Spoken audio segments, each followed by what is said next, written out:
Dans un monde rationnel, banal et prévisible, rien n'est aussi intriguant, rien n'est aussi fascinant et angoissant que le sentiment du mystère qui nous envahit lorsque nous faisons face à l'inconnu. Deux prospecteurs découvrent une mine d'or. Leur fortune est faite. Et lequel d'entre eux héritera du précieux métal? Un western classique. Mystère en prime. Savoir où se trouve un trésor et n'avoir qu'à creuser, c'est un scénario idéal dans un monde idéal. Pas exactement. Surtout si l'on ne sait pas en quoi consiste le trésor.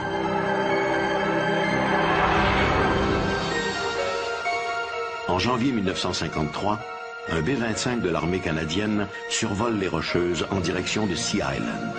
À son bord, une étrange cargaison marquée de l'aigle impérial nazi. Quel secret renferme ces caisses? Marcel Robillard a toujours rêvé de mer. Des naufrages hantent ses cauchemars. Une plongée au large de Terre-Neuve va changer sa vie. Ici Michel Dumont. Vous regardez Dossier Mystère.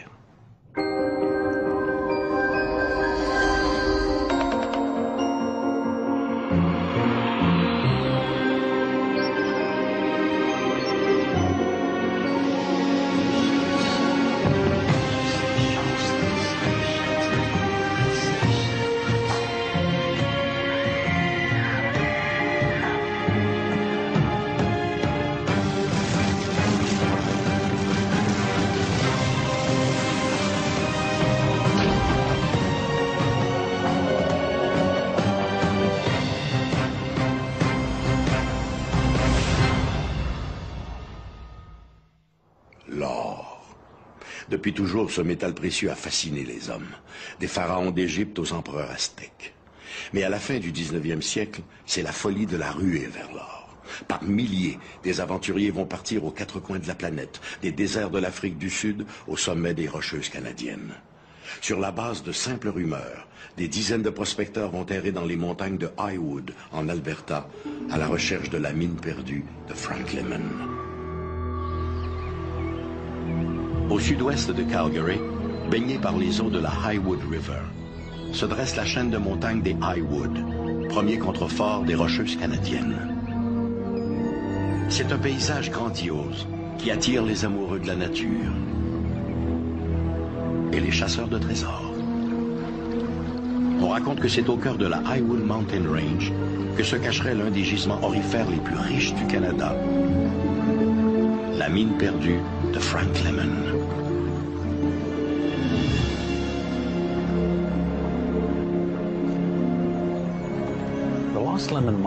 La mine de Frank Lemon est l'une des grandes histoires de trésors perdus de l'Alberta.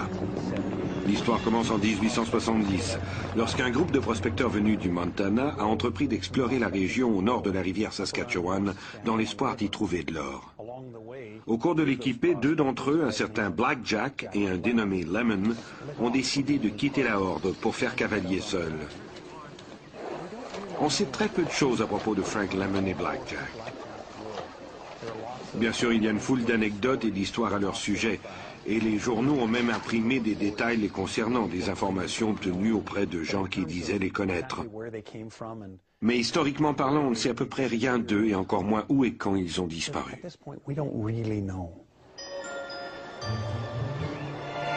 Près de Purcell Mountains, Frank Lemon et le métis Black Jack entrent dans une vallée luxuriante où des sources descendues des montagnes déversent une eau fraîche et limpide. Ils remarquent d'étranges reflets dans l'eau, des reflets dorés. Ils ont trouvé leur Eldorado. À fleur d'eau et tout autour d'eux, des pierres présentent ces filaments si caractéristiques de l'or, les veines de la richesse.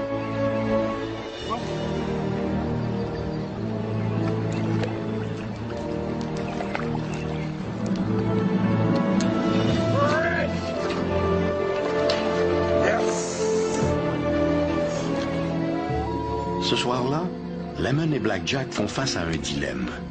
Doivent-ils entreprendre immédiatement leur prospection ou doivent-ils se rendre en ville pour y enregistrer un droit d'exploitation? Étendu sur sa couche, Frank Lemon ne cesse de repenser aux événements de la journée. Combien peut valoir tout cet or? 100 000 $? 500 000 $? 750 000 $? Les chiffres s'embrouillent dans sa tête. 750 000 divisé par 2, cela représente... Mais pourquoi devrait-il partager? Il n'y a aucune raison pour qu'il partage son bien. Cet or est le sien. Et il compte bien en rester le seul propriétaire.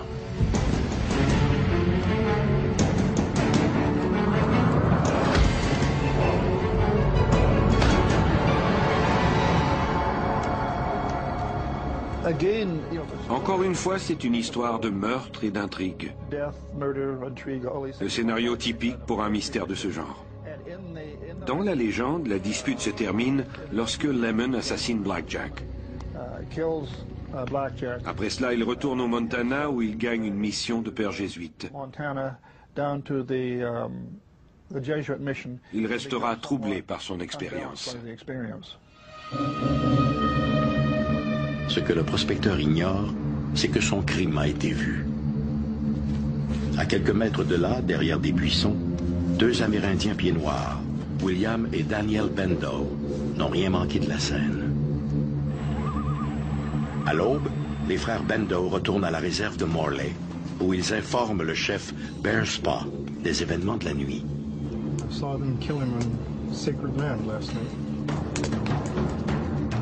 Celui-ci craint que la découverte de l'homme blanc n'entraîne une véritable ruée vers l'or. Il demande aux frères Bendow de retourner près de la rivière pour y faire disparaître toute trace qui pourrait permettre à d'autres prospecteurs d'identifier les lieux.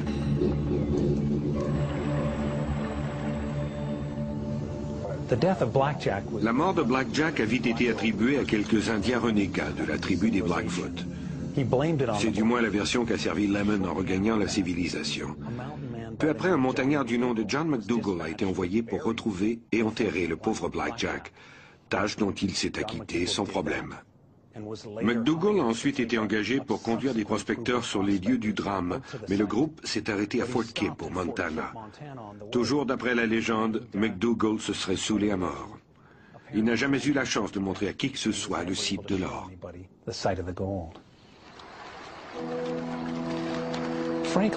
Après l'assassinat de Blackjack, Frank Lemon lui-même n'a jamais réussi à retrouver le gisement. Il a essayé maintes fois de retourner sur les lieux, mais dès qu'il approchait de son but, il était pris d'une grande agitation. Conséquence, il n'a jamais revu la mine et n'a jamais été capable de dire à quiconque l'endroit précis où elle se trouvait. Au fil des ans, le mystère n'a cessé de s'épaissir.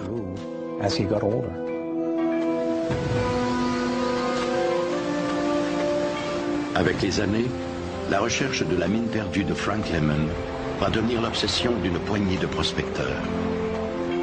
L'un d'eux, Lafayette French, va consacrer les dernières 15 années de sa vie à rechercher la mystérieuse rivière d'or. Lafayette French est un personnage fascinant. À l'origine, c'est lui qui aurait financé cette première expédition au cours de laquelle Lemon et Blackjack ont apparemment trouvé l'or. Ensuite, après que Lemon eut prétendu avoir trouvé l'or et après la mort de Blackjack, Lafayette French a consacré le reste de sa vie à chercher l'or. Dans la région de Waterton Lakes, les gens plaisantent encore en disant que l'endroit est l'œuvre de Lafayette French, qui a tellement creusé de trous pour trouver l'or qu'il a finalement créé tous les lacs de la région. À un moment donné, French a écrit une lettre à un ami dans laquelle il affirmait avoir enfin résolu le mystère de la mine perdue de Lemon. Mais avant qu'il n'ait le temps de révéler à qui que ce soit sa location, il a été mortellement brûlé dans l'incendie de sa cabane. L'histoire venait de faire une autre victime.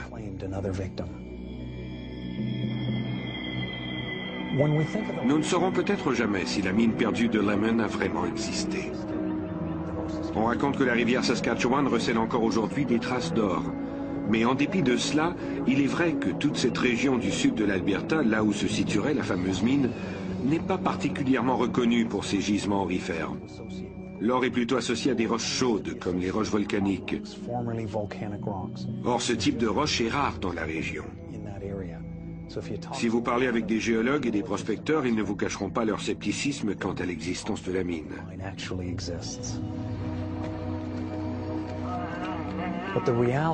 Néanmoins, cette vaste région reste sauvage et inexplorée. Ceux qui s'aventurent dans ces étendues réalisent vite que leur connaissance ne dépasse pas généralement les 2 ou 3 mètres qui s'étendent de chaque côté des sentiers.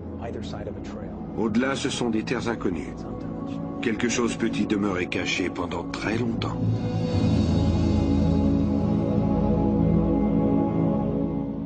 La mine perdue de Frank Lemon est l'une des grandes énigmes de l'Ouest canadien.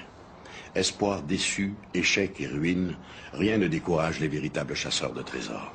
La perspective d'une découverte, aussi mince soit-elle, suffit amplement à nourrir leurs rêves et leur cupidité.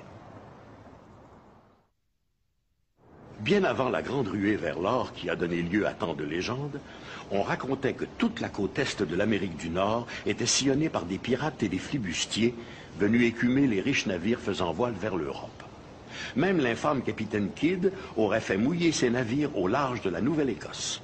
Et s'il avait profité de cette occasion pour y dissimuler le butin de ses rapines? Une fable? Peut-être pas.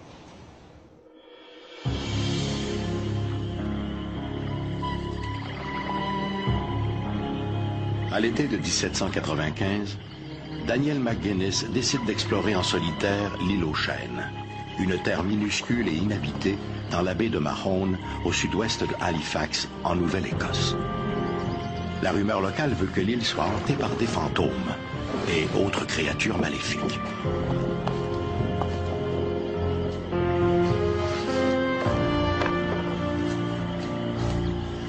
Marchant avec précaution dans l'épaisse forêt de chênes, le jeune explorateur ne tarde pas à découvrir une zone déboisée où seul un vieux chêne se dresse fièrement. Intrigué par la grandeur de la clairière, le jeune McGuinness remarque une dépression circulaire au sol. De plus, une poulie pend inutile à une branche du chêne, comme si quelqu'un avait descendu un coffre dans un puits. Un trésor, peut-être? Pour Daniel McGuinness, il ne fait aucun doute que ce secret est attribuable à des pirates ou des flibustiers. Il est d'ailleurs notoire que jadis, des pirates ont utilisé les nombreuses îles de la baie de Mahone pour se mettre à l'abri de leurs poursuivants.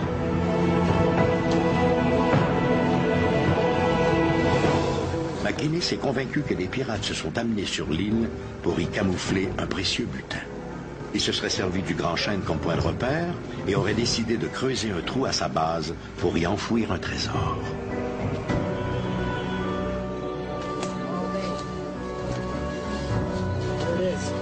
Le lendemain matin, McGuinness retourne sur les lieux accompagné de 2 amis, John Smith et Anthony Vaughan.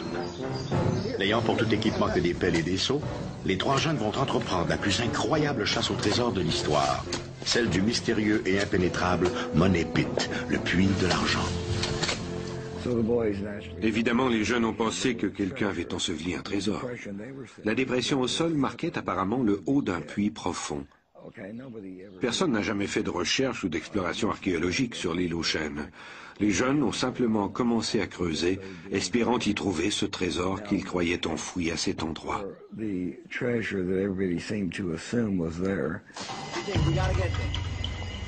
À 3 mètres, le trio se bute à une plateforme faite de madriers de chêne. Cette fois, plus de doute. Quelqu'un a bel et bien enseveli quelque chose dans ce trou. Espérant y découvrir un coffre débordant d'or et de joyaux, les garçons dégagent fébrilement la plateforme. Mais à leur grande déception, ils ne trouvent que la terre argileuse du puits. Au cours de l'été, ils ont creusé jusqu'à une profondeur de 30 pieds, puis ils ont abandonné. Personne ne voulait leur venir en aide. Certains jugeaient cette affaire comme une fumisterie et d'autres croyaient que l'île était hantée, qu'il valait mieux s'en tenir loin. Les travaux n'ont repris qu'en 1803. En 1803, la quête du mystérieux trésor recommence. Cette fois, une dizaine d'ouvriers accompagnent le trio. Rapidement, les terrassiers découvrent une autre plateforme 3 mètres plus bas. Puis, successivement, tous les 3 mètres, ils dégagent d'autres plateformes, ainsi que plusieurs morceaux de bois. À 90 pieds de profondeur, ils se sont butés à une autre plateforme en bois. Il y en avait à tous les 10 pieds. Mais il y avait aussi une pierre étrange couverte de symboles comme des hiéroglyphes. Excité par cette découverte, il tente de déchiffrer le message qui y est inscrit. Incapable d'en interpréter le sens, il remonte la plateforme tout en haut du puits et poursuit l'excavation. Il touche rapidement à ce qui semble être une autre plateforme, mais à la différence cette fois-ci, le bois paraît plus mou. Pourrait-il enfin s'agir du trésor? Comme c'est vendredi et que la nuit tombe, les hommes préfèrent remettre au lundi suivant l'étape finale de leur travail. Malheureusement pour eux, une surprise décevante les y attendra. Lorsqu'ils sont revenus, ils ont constaté que tout le puits était inondé jusqu'à 30 pieds de la surface, c'est-à-dire 60 pieds d'eau. Ils ont essayé d'écoper, mais sans résultat. Ils ont enfin remarqué que le niveau d'eau variait selon les marées. Or, comme il s'agissait d'eau salée, ils ont compris que le puits devait être relié à la mer par quelques mécanismes inconnus. Le printemps suivant, les chasseurs de trésors creusent un autre tunnel d'accès. L'aventure prend fin abruptement quand de l'eau inonde toute la galerie. Les terrassiers s'avouent vaincus. La suite n'est qu'une longue succession d'échecs et de déceptions. En 1849, la Truro Company est revenue. Une nouvelle organisation avec plus d'ouvriers et plus d'argent. Ils ont réussi à maintenir le niveau d'eau à son minimum. Ils ont ensuite fait monter une plateforme de forage et ont percé en dessous du niveau des 90 pieds. C'est à ce moment-là qu'ils ont remonté des éclats de bois. Pour eux, il est clair que la foreuse venait de traverser des coffres. Qui plus est, la foreuse se comportait comme si elle avait pénétré dans du métal en vrac. Il ne pouvait s'agir que de pièces d'or, mais aucune pièce d'or n'a jamais été remontée. Même en creusant un troisième tunnel d'accès, l'Alliance Truro fait face aux mêmes ennuis. Tout s'inonde. C'est alors qu'on découvre l'ingénieux mécanisme de protection du puits de l'argent. En vidant un colorant dans le puits principal, les ouvriers remarquent que la teinture se rejette dans la mer à deux endroits. Deux petites anses situées de part et d'autre de l'île. Les concepteurs de la cache ont apparemment aménagé deux canaux souterrains permettant d'amener l'eau de mer vers le puits principal. Ils ont dû se rendre à l'évidence. S'ils n'arrivaient pas à stopper l'arrivée d'eau, ils n'iraient nulle part. Ils ont construit une digue de rétention autour de Smith Cove. Ce faisant, ils ont découvert un système de canaux qui s'avançait dans la mer, au-delà de leur digue, et qui apparemment était de fabrication humaine. Ces canaux se rejoignaient en un point et servaient à amener l'eau jusqu'au Money Pit, le puits de l'argent, situé à quelques 500 pieds de là. Toutes ces tentatives infructueuses auraient bien sûr pu être évitées si, lors des travaux de 1804, les ouvriers avaient bloqué les canaux avant d'essayer de retirer la 9e plateforme à 27 mètres de profondeur. Mais qui aurait pu s'en douter? À moins que ce secret n'ait été celui de la mystérieuse pierre aux hiéroglyphes, découverte justement sur cette plateforme. Depuis, des dizaines de chercheurs de trésors se sont succédés dans l'île aux chênes. Tous ont juré qu'ils en rapporteraient le magot tant convoité. Les gens de la Truro Company ont creusé plusieurs puits parallèles au Money Pit. Aussi étrange que cela puisse paraître, ils étaient convaincus que s'ils pouvaient descendre en dessous du niveau des 90 pieds et creuser un puits latéral, ils pourraient rejoindre le trésor. Évidemment, à chaque tentative, ils n'ont fait qu'ouvrir de nouvelles voies d'eau. Si bien que vers 1860, on comptait pas moins de 6 ou 7 puits autour du Money Pit, tous inondés par l'eau de mer.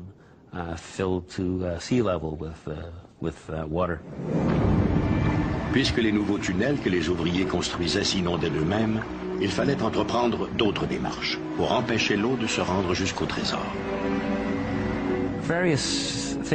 À partir de Smith's Cove, plusieurs tentatives ont été menées pour stopper l'arrivée d'eau dans le Money Pit. On a dynamité tout le long du soi-disant canal d'inondation. Et on a construit des digues de rétention.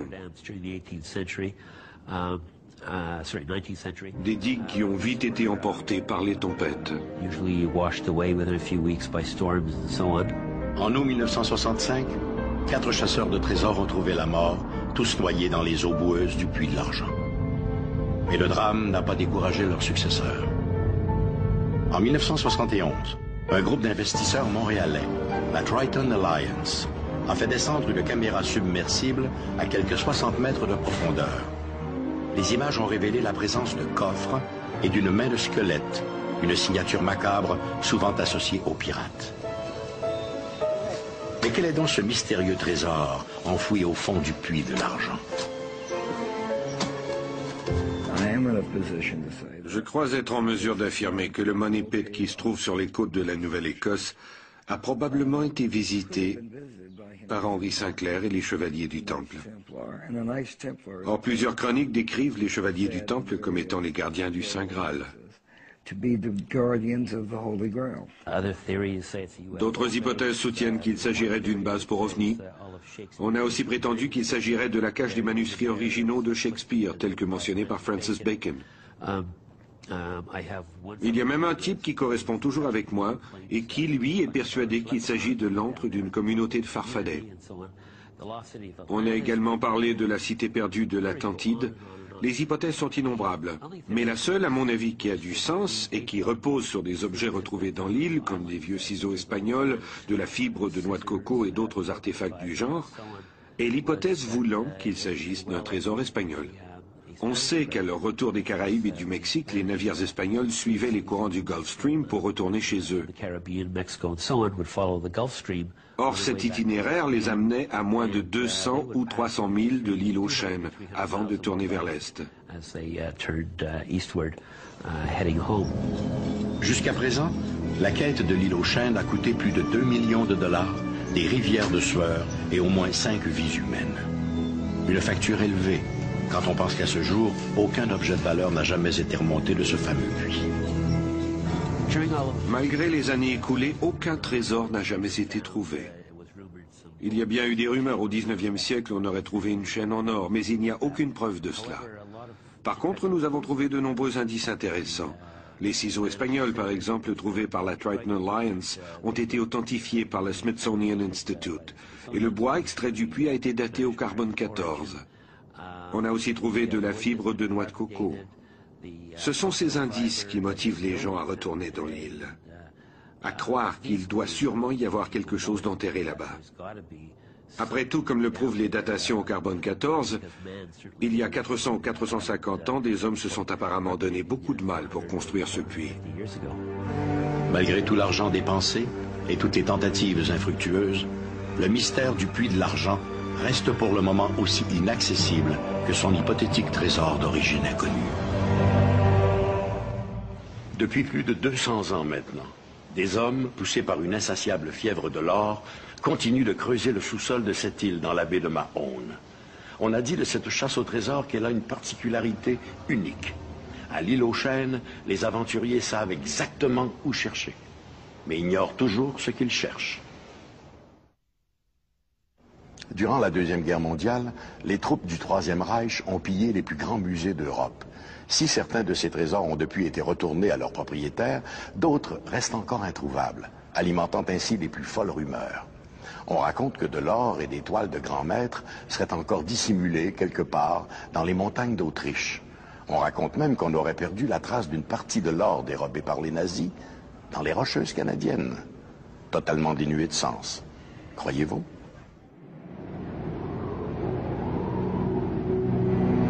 En janvier 1953, un bombardier Mitchell B-25 de l'armée canadienne survole la région de Pitt Lake, dans les Rocheuses.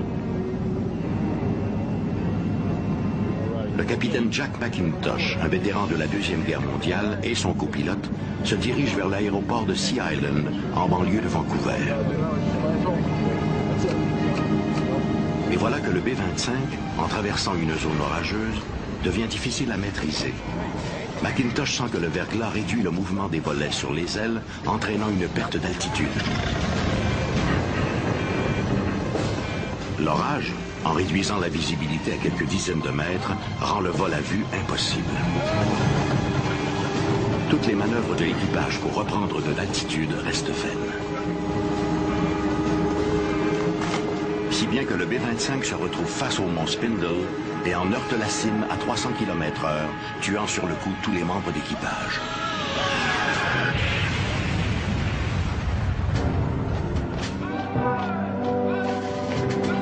Durant toutes les années que durera la Deuxième Guerre mondiale, les nazis se livreront à d'inqualifiables pillages.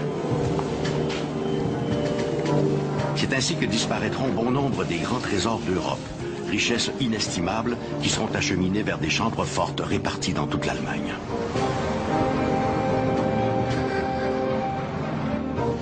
Rien ne sera épargné. Des toiles des grands maîtres aux artefacts les plus précieux, dont la célèbre lance du légionnaire romain Longinus, laquelle aurait servi à percer le flanc du Christ. Quant aux objets faits d'or, ils sont fondus et transformés en lingots marqués de l'aigle impérial.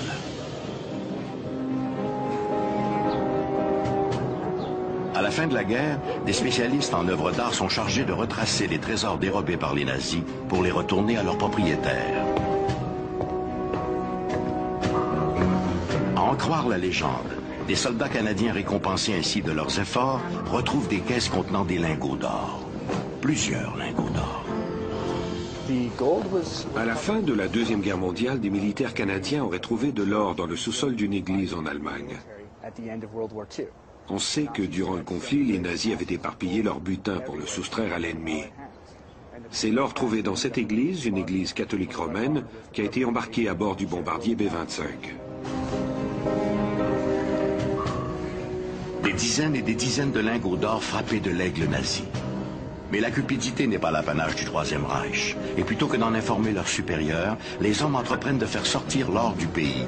En fait, ils manœuvrent si adroitement que leur butin va littéralement retomber dans l'oubli.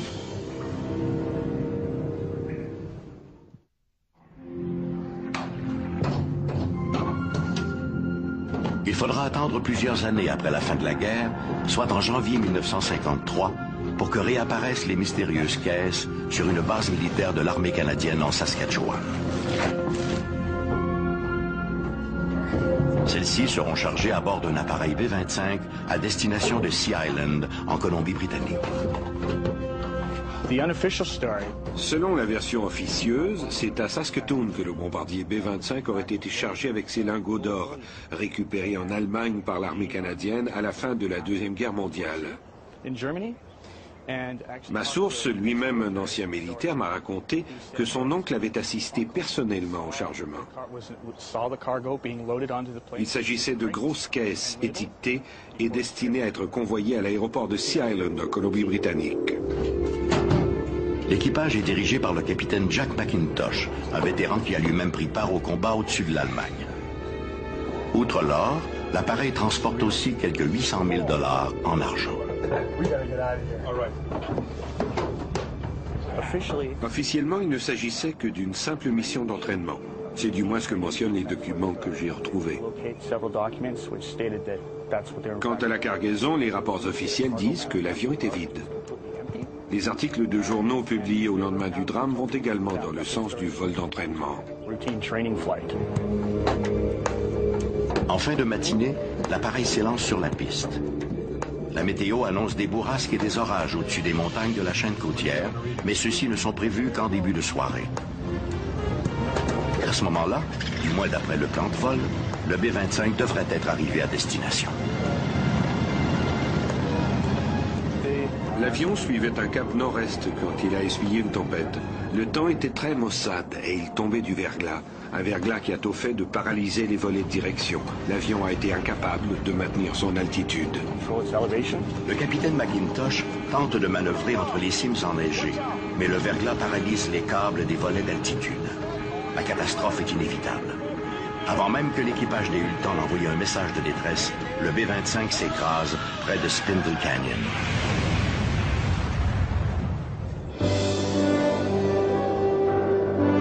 Il faudra plusieurs mois avant que les équipes de chercheurs passent le secteur au peigne fin et localisent enfin l'appareil. Le 14 septembre 1953, une équipe de secours s'est rendue sur les lieux de l'écrasement. Les militaires ont vite retiré les cadavres de l'épave et récupéré la cargaison, qu'elle ait eu ou non de la valeur. Les rumeurs au sujet de l'or ont commencé à circuler presque aussitôt. Le responsable en est un article de journal publié au lendemain de l'écrasement et qui disait que l'avion transportait de l'or et la paix des militaires. Plus de 50 ans après l'écrasement du B-25, le site du drame est resté à peu près inchangé. Seuls quelques prospecteurs de la région ont réussi à s'approcher de l'épave du B-25, mais rien ne laisse supposer qu'ils aient réussi à trouver l'or ou l'argent.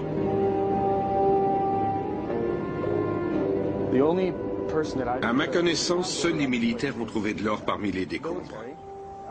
Ma source m'a confirmé que lors d'une mission de l'armée, son oncle avait en effet récupéré de l'or provenant de la cargaison. Au moment du crash, l'or se serait éparpillé dans les montagnes à proximité du point d'impact. Dans le but de protéger ce trésor, les militaires l'auraient vite dissimulé dans la galerie d'une mine abandonnée au nord-est de Spindle Canyon, en attendant le moment opportun pour sa récupération. À ce jour, je ne connais personne qui ait tenté l'aventure d'une chasse au trésor. Mais il est fort possible qu'on puisse encore trouver de l'or même aujourd'hui. Quand l'avion s'est écrasé, le fuselage s'est ouvert et l'or s'est dispersé. D'après ma source, il n'aurait pas entièrement été récupéré. L'or nazi du B-25 risque fort de n'être jamais retrouvé. Mais son mystère continuera de faire fantasmer encore longtemps les amateurs d'aventure. Pour les amateurs de mystère, la Colombie-Britannique est une véritable pépinière d'incidents étranges. Il est vrai que son paysage unique a de quoi enflammer l'imagination, avec ses montagnes aux neiges éternelles et ses lacs d'un bleu azur. Tantôt on y parle de mines oubliées, vestiges d'un Klondike pas si lointain. Tantôt on y rapporte des récits de monstres simiesques qui entraient ces forêts encore vierges. Et puis voilà maintenant qu'on y parle de cet or du Troisième Reich. De quoi rendre jalouses les autres provinces canadiennes. Pour les chasseurs de trésors, aucune information n'est à négliger, qu'il s'agisse d'une coupure de presse a priori tout à fait banale ou d'un vieux manuscrit oublié dans quelques réserves de musée. Pour Marcel Robillard, c'est un rêve qui l'a guidé vers l'Anglo-Saxon, un navire commercial qui sombra en 1863 au large de Terre-Neuve. Un rêve si limpide et si précis qu'il s'y serait cru. Mai 1983.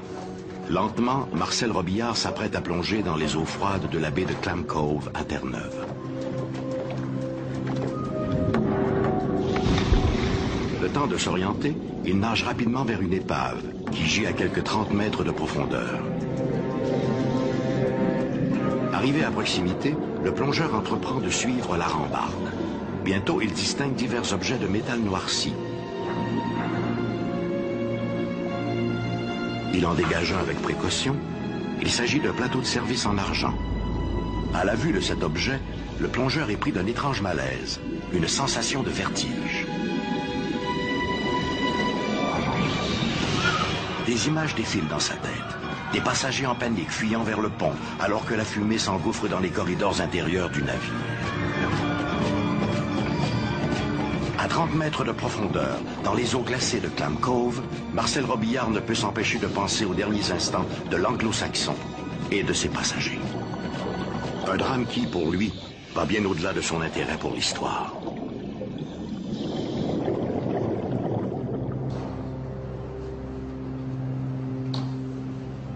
Dès l'âge de 5 ou 6 ans, le petit Marcel Robillard est fasciné par la mer et les bateaux. Souvent perturbé par des rêves terrifiants de naufrage, il en vient même à poser des questions pour le moins surprenantes à ses parents. Je me rappelle quelque chose, poser une question à ma mère, où est-ce qu'il y a ma femme, mes enfants? Puis ma mère, elle me mettait tellement nerveuse, puis ma voix changeait. J'avais la voix comme un plus vieille, comme un homme. Puis là, elle disait, bon, ça se peut pas. Puis là, elle me posait des questions à tout le monde. Comment ça fait qu'il est comme ça? Puis il y en a bien du monde qui pensait que je savais posséder du démon. Si ses parents attribuent ces questions à l'imagination fertile de leur fils, Marcel, lui, sait qu'il n'en est rien. Plus les années passent, plus la mer et ses histoires de pirates exercent sur lui une fascination qui tourne à l'obsession.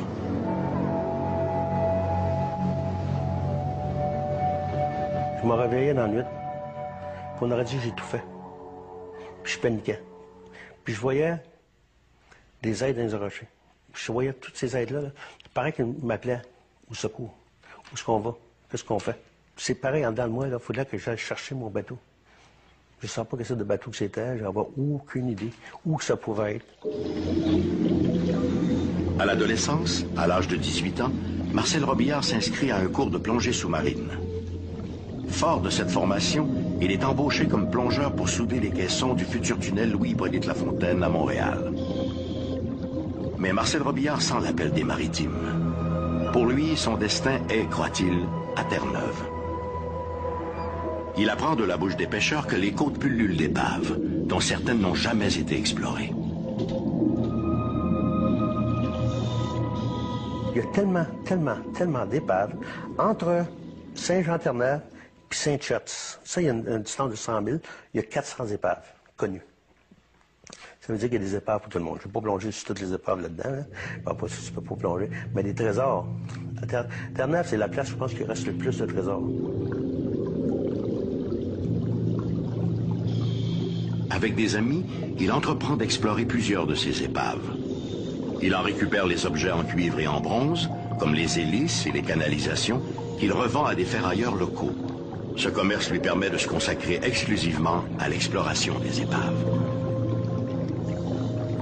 J'ai plongé sur beaucoup d'épaves. Mais qu'est-ce que je faisais de l'argent? C'est la récupération des métaux. Le bronze, le cuivre. Puis pour ôter ça, on faisait au dynamitaire.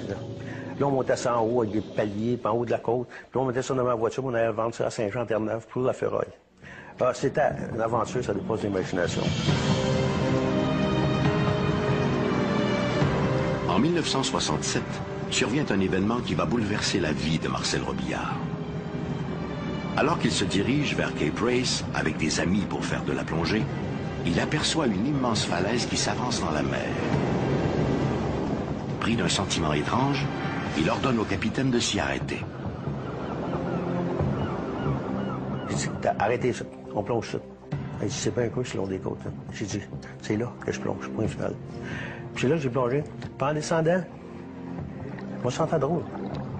Mais quand j'arrive dans le fond, je prends pas les caves et tout écrasé. Puis là, j'ai trouvé une fourchette. Puis quand j'ai monté à la surface, ça marqué l'anglo-saxon ici. Là, il y a tout ça d'images qui me posent, qui me... C'est pareil qu'il y a quelque chose qui défilait dans moi-même. Aujourd'hui, je venais de découvrir quelque chose que je cherchais depuis toute ma vie. L'Anglo-Saxon, un paquebot à voile, a sombré en 1863. Marcel Robillard a la conviction d'avoir découvert quelque chose d'important, quelque chose qui l'appelle depuis sa tendre enfance. Dans les années 70, il s'était intéressé aux philosophies orientales et avait découvert la réincarnation. Il réalise maintenant que cette notion de vie antérieure est la seule explication possible à ce trouble qu'il ressent face à l'anglo-saxon.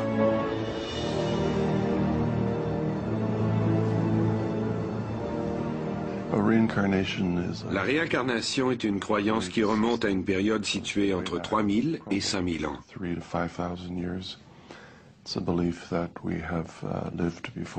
Elle part du principe que nous avons vécu des vies antérieures et que nous nous acheminons vers des vies futures après notre mort.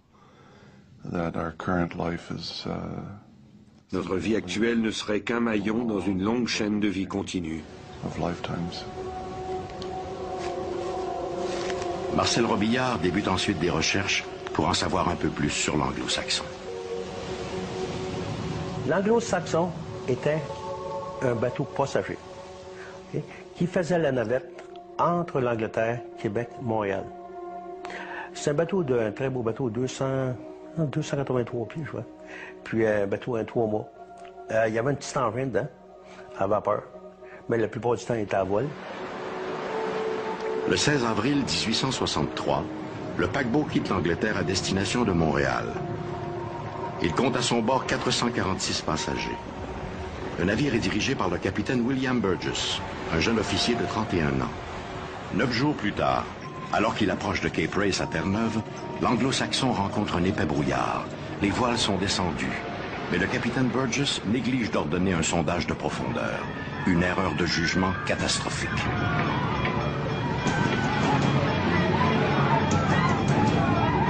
Le paquebot heurte des rochers à fleur d'eau. La coque se déchire. À bord, les membres d'équipage et les passagers tentent de fuir le navire dans une totale confusion. Il est rentré dans les côtes, là, avec 237 passagers. Puis le trou qui est là, c'est que 200 personnes ils ont rentré dans le trou, les cadavres. Ils ont rentré dans ce trou-là. Puis à la fin du trou, ça rentre peut-être dans le rocher, peut-être 300 pieds, 400 pieds. Puis à la fin, il y a quand même une petite plage. Mais tous les êtres sont ramassés là. Puis l'affaire qui m'a fait le plus drôle là-dedans, je pense, c'est que, OK, le capitaine a fait une erreur. Il aurait dû sonder l'eau. Le deuxième voyage qu'il a fait, on était très fiers de lui. Il avait 41 ans, William. Puis, quand il est arrivé sur le long des côtes, bien, en sondant pas l'eau, il était plus proche des côtes qu'il pensait. Il est rentré dans les rochers. Puis il était responsable de la mort, en réalité, de 237 personnes. Au fur et à mesure qu'il se documente sur la tragédie de l'Anglo-Saxon, Marcel Robillard acquiert la conviction intime qu'il est la réincarnation du capitaine Burgess. Il sait maintenant que le seul moyen pour lui d'exorciser toutes ces images de femmes et d'enfants criant leur désespoir est de retourner à l'épave. Il doit libérer les âmes prisonnières de l'Anglo-Saxon. J'ai accompli ma mission, je retourne là. On dirait qu'il faut que je ramène à Montréal. Le capitaine est toujours le dernier à quitter son bateau. Il aurait fallu que je ramène mes passagers. Pas les corps, mais les êtres qui étaient là. Au printemps de 1983, Marcel Robillard organise une expédition pour explorer l'épave de l'Anglo-Saxon. Pour lui, c'est l'occasion de faire la paix avec son passé. Marcel Robillard est le premier plongeur à descendre sur le paquebot qui repose dans les profondeurs. Alors qu'il s'en approche, son cœur bat la chamade. Des frissons lui parcourent tout le corps. Comme des bulles remontant à la surface, des images défilent dans sa tête. Il imagine les âmes des disparues prisonnières des vestiges du bateau. Malgré l'émotion qui lui noue la gorge, le plongeur sait que cette visite est pour lui l'unique moyen de retrouver sa quiétude. On a souvent des images mentales, quelque chose qui s'est passé dans le passé, puis qu'on reste accroché là-dessus. Puis tant qu'on n'a pas réparé, qu'est-ce qu'on avait à réparer, ça va rester là. Mais à la fin, ça a fait quelque chose qui s'est calmé. Le calme total est venu. Ça a tout changé ma vie complètement. Ça a fait... Bien que l'histoire de réincarnation de Marcel Robillard semble étonnante, il existe d'autres cas vérifiés d'individus qui auraient le souvenir de leur vie antérieure.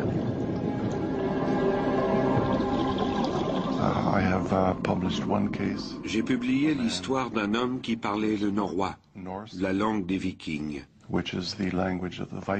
Une langue liée phonétiquement à l'islandais et au norvégien moderne.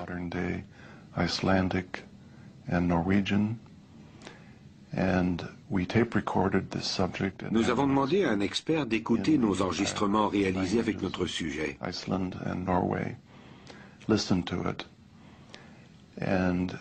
Il s'agissait de toute une série de questions que nous avions posées à l'individu à propos de son expérience en tant que marin. Or, d'après la traduction de l'expert, les réponses enregistrées étaient bel et bien en relation avec des événements s'étant déroulés sur un navire en haute mer. Lorsqu'il a plongé vers l'Anglo-Saxon pour la dernière fois en 1983, Marcel Robillard a fait la paix avec les âmes des passagers du paquebot anglais. Et du même coup, il s'est affranchi de 120 ans de remords. L'Anglo-Saxon, pour moi, c'est pas un mystère. Je suis sûr en 100% que je suis le capitaine dessus. Puis j'ai fait une erreur, mais j'ai réparé mon erreur. Au moins, quand tu répares quelque chose, c'est plus là. Puis je suis bien content si ces êtres-là sont venus à Montréal ou au Québec, puis qu'ils se prennent des corps, puis vivent heureux. Pour Marcel Robillard, la quête du navire l'Anglo-Saxon s'est transformée en une sorte d'odyssée spirituelle. Ultimement, sa plus grande découverte n'a pas été celle de l'or et de l'argent engloutis dans l'épave, mais cet éveil sur lui-même. Cette réalisation de soi est un trésor qu'aucune administration, qu'aucun gouvernement ne pourra jamais lui ravir. Rencontre insolite, disparition mystérieuse, Faits étranges, légendes fabuleuses. Quelqu'un pourrait peut-être nous révéler enfin la vérité cachée derrière ces mystères extraordinaires. Et peut-être que cette personne, c'est vous.